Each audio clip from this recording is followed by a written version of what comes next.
आसान। तो काफी लोग मुझसे बहुत सारे क्वेश्चंस करते हैं स्कूल के रिगार्डिंग।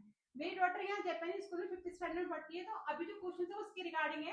तो सारे क्वेश्चन मैं इससे आपके सामने पूछूंगी एंड शी विल आंसर। तो निमिषा, फर्स्ट क्वेश्चन जो लोग मुझसे पूछते हैं वो ये है, आपके स्कूल में सारी सब्जेक्ट कौन सी लैंग्वेज में पढ़ाई जाती हैं? मेरे स्कूल में सारे सब्जेक्ट जापानीज में पढ़ाए जाते हैं और मेरी बुक्स है उनमें भी जापानीज में क्वेश्चंस और सारे चैप्टर्स लिखे होते हैं। Very good. और नेक्स्ट क्वेश्चन लोग मुझसे पूछते हैं कि आपको इंग्लिश भी पढ़ाई जाती है?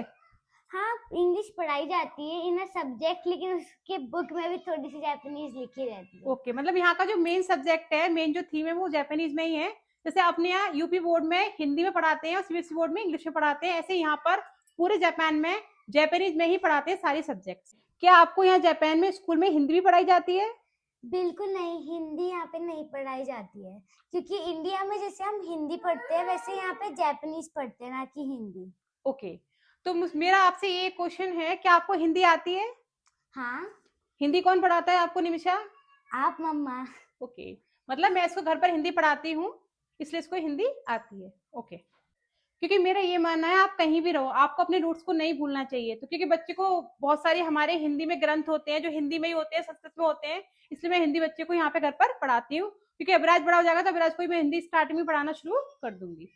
Okay, the next question is, जब आपका जापान के स्कूल में एडमिशन हुआ था तो क्या आपको कोई दिक्कत आई थी? हाँ, मुझे लैंग्वेज की थोड़ी सी दिक्कत आई थी। ओके, तो आपको जापान में जब लैंग्वेज की दिक्कत आई थी तो क्या स्कूल की तरफ से कोई सपोर्ट या बच्चों की तरफ से कोई सपोर्ट मिला था आपको? हाँ, टैबलेट था, उसमें ट्रांसलेटर था और मुझे स्पेशली एक टीचर दी गई थी जिनको इंग्लिश आती थी और जापानीज आती थी, तो वो मेरे लिए ट्रांसलेट करती हैं, अभी भी करती हैं कभी कभी जब आपको दिक्कत होती है? हाँ, और मुझे जापानीज पढ़ाती हैं। ओके, तो मैं आपको बता दूं इसको जापानीज बिल्कुल भी नहीं आती थी। जितनी भी जापानीज ने सीखी है अपने स्कूल में ही सीखी है, मैम से सीखी है और इसने खुद बहुत मेहनत करी है। इसका एडमिशन यहाँ 4th स्टैंडर्ड में हुआ था, now she is in 5th standard, और एक साल के अंदर, एक साल ही पूरा हमने नहीं पढ़ा है, आई थिंक सितंबर में एडमिशन हुआ था।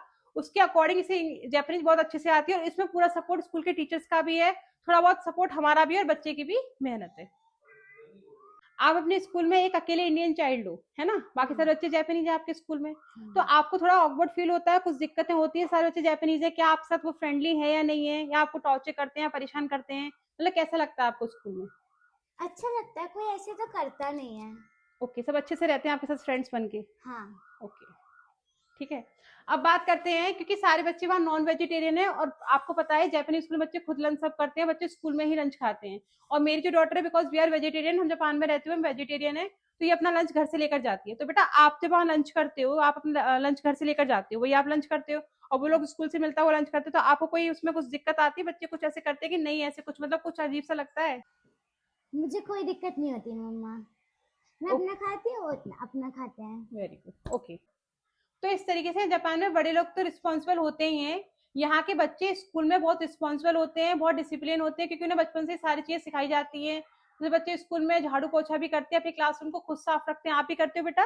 हाँ मम्मा, अपनी डेस्क को खुद साफ रखना, ये सब बच्चे खुद करते हैं और टीचर्स भी करते हैं। तो बच्चों के अंदर क्वालिटी बचपन से डेवलप होती है। तो बच्चे, क्योंकि निमिषा आराम से रह रही है, उसे अच्छा लग रहा है, इसीलिए अच्छा लग रहा है क्योंकि यहाँ के बच्चे बहुत ही डिसिप्लिन और रिस्पॉन्सिबल हैं। तो इस तरीके से आप लोग की बहुत क्वेरीज आ रही थी कि आपका बच्चा एक इंडियन है और जापानीज स्कूल में जाता है, तो उससे क्या कोई दिक्कत आती है, तो मैंने आपके सामने सारी चीजें क्लियर कर दी है। ओके, अगर आपके और भी कोई क्वेरीज है जापान में रहने से रिलेटेड या फिर स्कूल से रिलेटेड, तो आप मुझे कॉमेंट में पूछ सकते हो। तो आपको ये ब्लॉग कैसा लगा कॉमेंट में जरूर बताना। मिलते हैं नेक्स्ट ब्लॉग में। सायोनारा।